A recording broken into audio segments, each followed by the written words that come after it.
Either apologize right now or you can leave."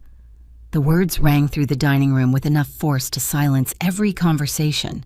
Evelyn Harper stood near the end of the table, her arm stretched toward the front door as if she were dismissing an unwelcome stranger instead of her husband's mother. The cheerful atmosphere vanished in an instant. Just moments earlier, laughter had filled the house, while soft music played in the background. The scent of grilled food drifted through the air as family members chatted over lunch. Now every eye was fixed on 70-year-old Margaret Collins, who remained seated with remarkable composure, her fingers wrapped around a glass of sparkling water. The argument had begun over something almost laughably small. After ordering lunch through a delivery app, Evelyn announced that Margaret should clear the table and serve dessert, because according to her, she'd already done enough by organizing the meal. Margaret calmly replied that she had come as a guest to spend time with her family, not to work as the household server. The response bruised Evelyn's pride. Before Margaret could say another word, Evelyn's mother added a cutting remark, claiming that Margaret had always been an impossible mother-in-law who never appreciated anyone else's efforts. Margaret refused to argue. She simply took another sip of water and remained silent. That silence infuriated Evelyn far more than any insult ever could. Across the table sat Margaret's only son, Ryan Collins. He stared at his dinner plate, absent-mindedly moving his fork from one side to the other without taking a bite. Margaret waited for him to speak. She expected him to defend her, or at least ask everyone to calm down. Instead, he lowered his eyes. He said nothing. His silence hurt far more than Evelyn's harsh words. Ever since Ryan married Evelyn 6 years earlier, he had mastered the art of avoiding confrontation. Whenever disagreements arose, he convinced himself that staying quiet was the easiest way to keep peace in the family. To Margaret, however, silence had become another form of betrayal. Evelyn folded her arms and waited confidently. She expected Margaret to apologize, just as she always had in the past. After all, Margaret feared losing precious time with her son and grandchildren. Evelyn believed that fear guaranteed obedience. This time she was wrong. Margaret rose slowly from her chair. She straightened the wrinkles in her cream-colored trousers, picked up her handbag, and looked around the room. No tears, no raised voice, no dramatic speech, only complete calm. "I hope the rest of you enjoy your afternoon," she said politely. Without waiting for a response, she walked toward the front door. Behind her, she heard Evelyn release a satisfied laugh, convinced she had won another battle. She fully expected Margaret to call within a day or two, apologize, and pretend nothing had happened. Margaret closed the front door gently behind her. For the first time in years, she felt something she could hardly describe. Not sadness, not anger, clarity. The following morning, sunlight streamed through the windows of Margaret's cozy condominium. She watered the collection of plants lining her kitchen window before brewing a cup of black coffee. Her phone remained silent. No call from Ryan, no message asking whether she had arrived home safely. She wasn't surprised. Most likely, Evelyn had already convinced him that his mother had ruined the family gathering. As Margaret sat at the breakfast counter, she looked honestly at the life she had been living. 5 years earlier, after losing her husband, she had promised herself that she would always help Ryan whenever he needed support. That promise slowly became an endless financial commitment. She had contributed nearly $60,000 toward the down payment on Ryan's beautiful home. Every month, she quietly paid for her grandchildren's expensive private school tuition. She even covered several household expenses whenever unexpected bills appeared. Ryan earned a respectable salary, but he and Evelyn lived well beyond their means. Instead of adjusting their lifestyle, they relied on Margaret's generosity to fill every financial gap. The painful truth settled heavily in her heart. She hadn't been treated like family. She had been treated like a dependable source of money. Opening her laptop, Margaret ignored the temptation to write an emotional message demanding respect. Instead, she searched her email inbox until she found a message from her longtime friend Helen Brooks, who had recently settled in a peaceful seaside town in Portugal. Months earlier, Helen had written, "The cottage next door is available for rent. It's quiet, beautiful, and exactly the fresh start you deserve. Stop sacrificing your happiness for people who don't appreciate it." At the time, Margaret had dismissed the suggestion. She believed staying close to Ryan was her responsibility. Now the words carried an entirely different meaning. Without allowing herself time to overthink, Margaret reached for her phone and dialed Helen's international number. Helen answered almost immediately. "I've been hoping you'd call," she said warmly. Margaret smiled for the first time in days. "Tell me," she asked softly, "is that little cottage still available?" There was a brief pause. Then Helen laughed. "I had a feeling you'd finally choose yourself." Margaret looked out the window toward the bright morning sky. For the first time in years, she realized her future no longer depended on anyone else's approval. Helen's laughter lingered in Margaret Collins' ears long after the call had ended. For the first time in years, the future felt open instead of frightening. She wasn't running away from her problems. She was walking toward a life she had postponed for far too long. The next morning, Margaret visited the neighborhood bank she had trusted for decades. The branch manager, Daniel Foster, greeted her warmly and invited her into his office. "What can I do for you today, Mrs. Collins?" he asked. Margaret placed her identification on the desk and spoke with quiet confidence. "I'd like to transfer most of the money from my joint account into my personal account. I'd also like to cancel every automatic payment connected to that account." Daniel looked up from his computer with a hint of surprise. "That includes your grandson's school tuition and the monthly lease payment for Ryan's SUV, he said carefully. "Are you certain?" Margaret nodded without hesitation. "I'm completely certain. Within half an hour, everything had been completed. She wasn't taking anyone else's money. Nearly every dollar in that account came from her retirement savings and the pension she had received after her husband's passing. Legally and morally, the money belonged to her. As she stepped outside the bank, the warm sunshine felt strangely comforting. Her phone buzzed. "Ryan," she opened the message. "Mom, Evelyn is still upset about Sunday. She thinks you overreacted. Could you just call her and smooth things over? I hate being stuck in the middle." Margaret read the text twice. Not once had he asked how she was feeling. Not once had he apologized for remaining silent while his wife humiliated her. He simply wanted the argument to disappear so his own life would become easier. Margaret locked her phone without replying. She had more important things to do. Over the next several days, she quietly began dismantling the life she had built over the past 20 years. Furniture she no longer needed was sold to a local antique dealer. Several boxes of clothing were donated to a women's charity. Family photographs, important documents, treasured books, and a handful of keepsakes from her late husband were carefully packed into 3 suitcases. Everything else could stay behind. The more she packed, the lighter she felt. By Thursday afternoon, her condominium looked almost empty. A young married couple from her community book club had been searching for a place to rent nearby. Margaret offered them the furnished apartment at a fair monthly price, and they happily signed a private lease. Instead of sitting empty, her home would now provide steady income while she started her new chapter overseas. Meanwhile, life continued exactly as she expected. Evelyn filled her social media accounts with vague quotes about removing negative people from life and protecting personal boundaries. Margaret smiled each time she happened to see one. Evelyn believed she had won. She had no idea Margaret intended to disappear completely. Ryan called several times over the weekend. Every Sunday, Margaret usually stopped by with homemade pastries for the grandchildren.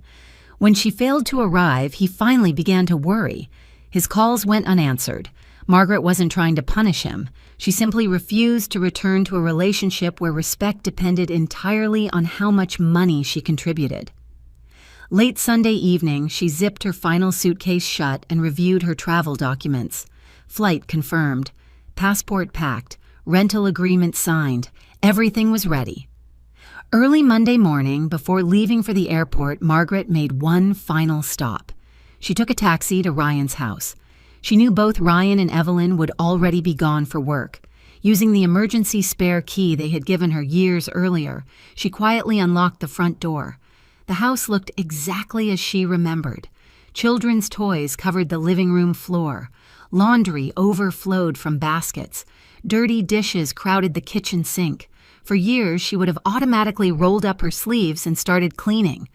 This morning, she walked past everything. She entered the kitchen, removed the spare key from her keyring, and placed it carefully in the center of the marble countertop. Beside it, she left a single yellow note.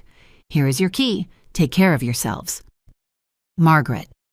No accusations, no emotional farewell, no explanation. As she turned to leave, her eyes landed on a familiar glass casserole dish sitting inside the pantry. It belonged to her. Weeks earlier, she had brought over homemade baked pasta for the family, and Evelyn had never bothered returning the dish. Margaret smiled softly, slipped it into her canvas bag, and walked toward the front door. When it closed behind her, the sound echoed with quiet finality. She climbed into the waiting taxi. "Airport?" the driver asked. Margaret looked back one last time at the house she had helped make possible. Then she smiled. "Yes," she replied, "and there's no need to hurry." For the first time in years, she wasn't leaving something behind. She was finally moving toward a life that truly belonged to her. The flight to Portugal lasted several hours, but Margaret Collins didn't mind. For the first time in more than a decade, she traveled without worrying about someone else's problems. She leaned back in her seat, read an entire novel, enjoyed a warm meal, and even accepted a complimentary glass of wine. There were no anxious thoughts about paying bills, babysitting grandchildren, or rescuing Ryan and Evelyn from another financial emergency. When the plane finally landed, the morning sun bathed the city in golden light. The red-tiled rooftops stretched toward the sparkling Atlantic Ocean, creating a view that instantly made Margaret feel at peace. Waiting outside the arrivals terminal was Helen Brooks. The two women embraced tightly, laughing as though they had only been apart for a few days instead of several years. "I knew you'd come eventually," Helen said with a smile. "So did you," Margaret replied. A short drive later, they arrived at Margaret's new home. The small stone cottage overlooked the sea, with colorful flowers blooming beneath the windows and a narrow balcony facing the coastline. It wasn't grand or luxurious, but it radiated warmth and comfort. Margaret unpacked slowly, placing framed family photographs on the mantel and arranging her favorite books on the shelves. Every corner of the cottage felt peaceful. That evening, Helen took her to a cozy seafood restaurant overlooking the harbor. As fishing boats gently rocked against the docks, the two friends enjoyed fresh grilled fish, warm bread, and local wine. Helen studied Margaret carefully before smiling. "You already look different," Margaret laughed. "I've only been here for a few hours." "I don't mean your clothes," Helen replied. "The tension has disappeared from your face." Margaret gazed toward the ocean. "I think I left more than luggage behind." The next morning, while Margaret wandered through a nearby farmer's market, the calendar quietly reached the third day of the month. Back in the United States, automatic payments were scheduled to leave the joint bank account she had closed days earlier, the private school tuition, the luxury SUV lease, several household expenses. Every payment failed. Margaret didn't need anyone to tell her what would happen next. Late that afternoon, after returning home with fresh fruit and flowers, she finally switched her phone off airplane mode. Within seconds, notifications flooded the screen. 14 missed calls from Ryan, 5 from Evelyn, dozens of text messages. Margaret sat on her balcony overlooking the sea before opening Ryan's messages one by one. The first was confused. "Mom, where are you? I stopped by your condo and another couple is living there. Please call me." The second sounded worried. "The bank rejected the SUV payment. The school says tuition didn't go through. Something is seriously wrong." The third carried frustration. "Evelyn is furious. The cleaning service left because we couldn't pay them. Why would you do this?" The final voicemail was filled with panic. Ryan accused her of abandoning the family without warning. He insisted she had overreacted because of one unpleasant afternoon. According to him, everything could have been solved with a simple conversation. Margaret quietly placed the phone on the table beside her untouched cup of tea. For years, she had solved every financial crisis before anyone else even noticed it. Now they were finally experiencing life without her constant support. She felt no satisfaction watching them struggle. Neither did she feel guilt. Consequences were not revenge. They were simply the natural result of living beyond one's means. Several hours later, as the evening breeze drifted in from the Atlantic, Margaret decided it was time to return Ryan's call. He answered before the first ring had finished. "Mom, where are you?" he demanded.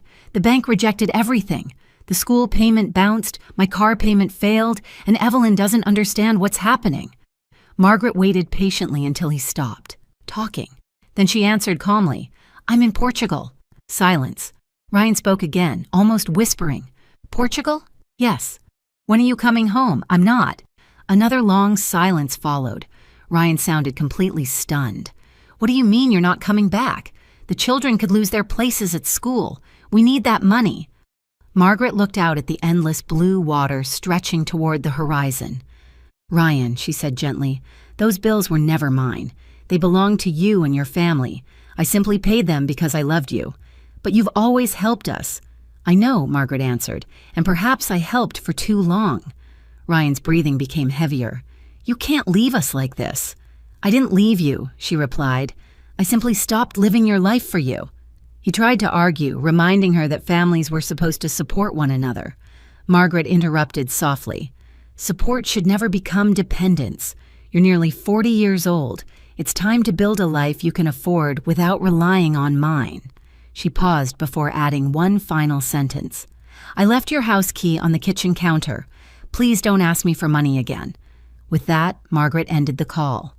She placed her phone aside and watched the sun slowly disappear beneath the ocean horizon. For the first time in many years, she felt something priceless: freedom. Not because she had escaped her family, but because she had finally chosen herself. The weeks that followed settled into a peaceful rhythm Margaret Collins had almost forgotten was possible. Each morning began with a quiet walk along the coastline. The salty breeze carried the scent of the sea as fishing boats drifted across the calm water. Instead of waking to frantic phone calls or endless requests for favors, she spent her mornings sipping coffee on her balcony while listening to the waves. She enrolled in a watercolor painting class, something she had dreamed about for years but had always postponed because someone else needed her time. On weekends, Helen introduced her to local cafes, open-air markets, and historic villages tucked along Portugal's breathtaking coastline. For the first time since losing her husband, Margaret felt truly alive. Meanwhile, life back in the United States was changing in ways Ryan and Evelyn had never expected. Without Margaret's financial support, they were forced to face the reality they had ignored for years. The luxury SUV was returned after they could no longer keep up with the lease payments. Ryan purchased a reliable used sedan instead. It wasn't glamorous, but it fit their budget. The expensive private academy informed them that the children's enrollment could not continue unless the overdue tuition was paid. Reluctantly, Ryan transferred both children to a nearby public school. To everyone's surprise, the children adjusted quickly. They made new friends, enjoyed their classes, and seemed just as happy as before. The biggest adjustment came at home. Without extra money to hire weekly cleaners, Evelyn found herself doing the housework she had always expected someone else to handle. Laundry piled up. The dishes no longer disappeared overnight. The spotless house she had proudly displayed on social media suddenly required genuine effort to maintain. Arguments became frequent. Several relatives called Margaret after hearing bits and pieces of the story. Some spoke kindly. Others questioned her decision. "Family should always help family," one cousin insisted during a phone call. Margaret answered politely, "I have helped my family for years. Now I'm helping them learn to stand on their own." There was little anyone could say after that. Her boundaries were clear. Months passed peacefully. Whenever guilt tried to creep into her thoughts, Margaret reminded herself of that Sunday afternoon. She remembered Evelyn pointing toward the front door. She remembered Ryan lowering his eyes instead of defending her. Most of all, she remembered how invisible she had felt in the very home she had helped pay for. Those memories strengthened her resolve. Instead of financing someone else's lifestyle, Margaret began investing in herself. She took a scenic train journey through the countryside. She bought a warm wool coat she had admired for months. She attended concerts in small seaside towns and explored museums she had always wanted to visit. Every purchase reminded her of something important.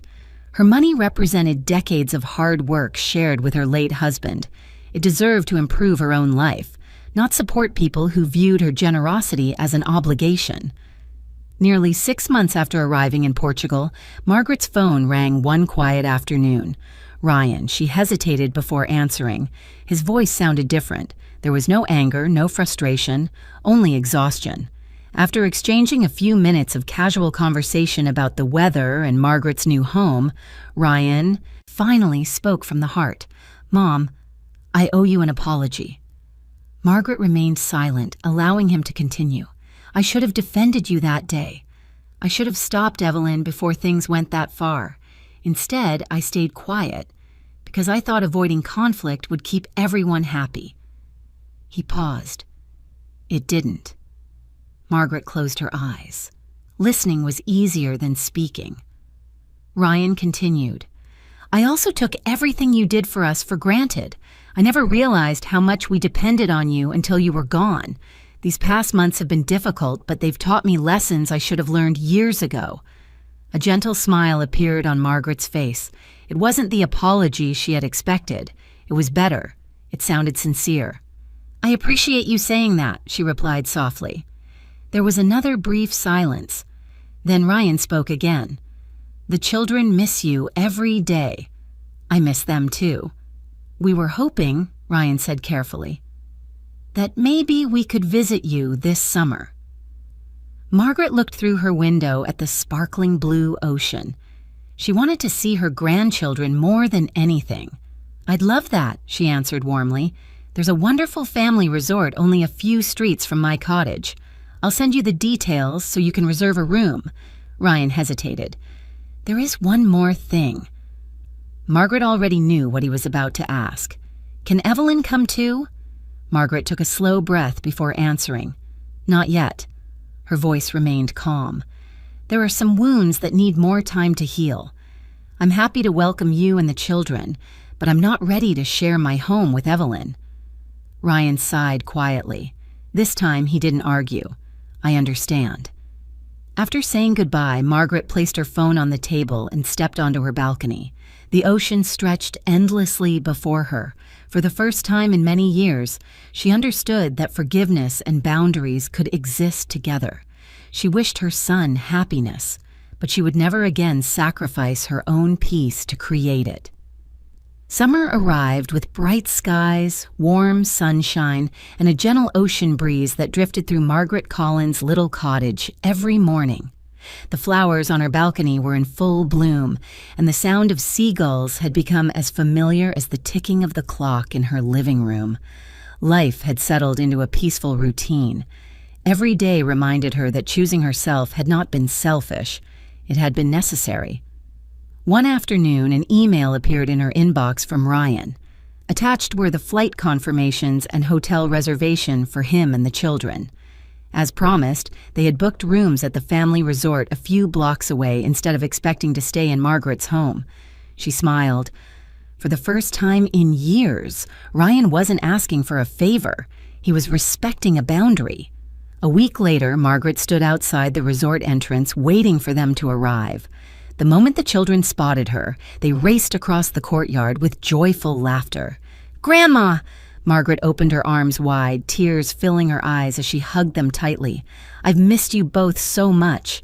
"So have we," they answered together. Ryan approached more slowly, carrying their luggage.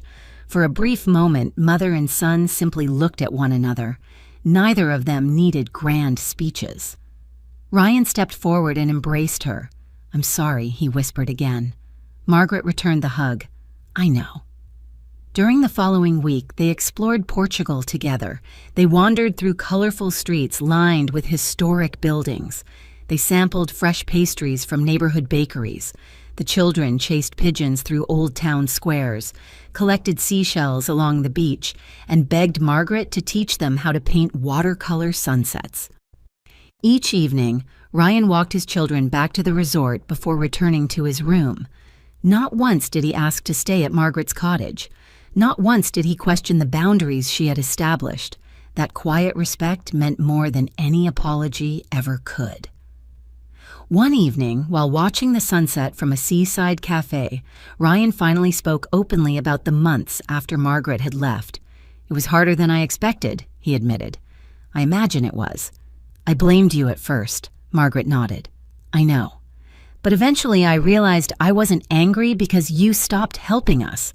I was angry because I had built my life around expecting you to." Margaret remained silent. Ryan continued. "I never noticed how dependent we'd become. Every financial problem had one solution: you. Every emergency had one answer: you. I convinced myself that was normal. It wasn't," Margaret said gently. "I understand that now." He looked toward the ocean before speaking again. "Evelyn and I have changed a lot." Margaret listened quietly. "We sold things we couldn't afford. We created a budget. I started saving money instead of spending it. The kids are doing well in their new school. And," he added with a faint smile, "I've learned how to clean a bathroom." Margaret couldn't help laughing. "I'm proud of you." Ryan smiled for the first time that evening. "Those words mean more than you know." As the visit came to an end, the children hugged Margaret tightly before leaving for the airport. "Promise you'll come back next year." "I promise," Margaret replied. After they left, the cottage became quiet once more. Margaret stood alone on her balcony, watching the waves roll gently onto the shore. She reflected on everything that had happened during the past year. If Evelyn had never demanded that she leave the house, if Ryan had defended her that afternoon, if she had continued apologizing simply to keep the peace, she would still be living the same exhausting life. Instead, one painful moment had changed everything. She had discovered that respect cannot be purchased with money, love cannot survive without dignity, and peace is worth protecting at any cost. Margaret realized she no longer carried anger toward Evelyn. Forgiveness had slowly replaced bitterness, but forgiveness did not require forgetting, nor did it require reopening the door to someone who had never accepted responsibility for the pain they caused. Some relationships could heal only from a distance. That was enough. As the sun disappeared beneath the Atlantic horizon, Margaret smiled. For years she had believed her purpose was to solve everyone else's problems. Now she understood something far more important. Her purpose was to live her own life with courage, kindness, and self-respect. The greatest lesson she had learned was simple. Respect is never won through arguments, sacrifices, or endless generosity. It begins the moment you value yourself enough to walk away from those who repeatedly take you for granted. Helping the people you love is a beautiful act. Allowing them to depend on your kindness while denying you basic respect is not. Sometimes the bravest decision is not to fight harder for a place in someone else's life. Sometimes true freedom begins when you quietly close one door, walk toward another, and never look back. Standing on her balcony with the endless ocean before her, Margaret finally understood that happiness had never been waiting in someone else's approval. It had been waiting for her to choose herself all along, and with that choice, she gained something no amount of money could ever buy. She gained peace.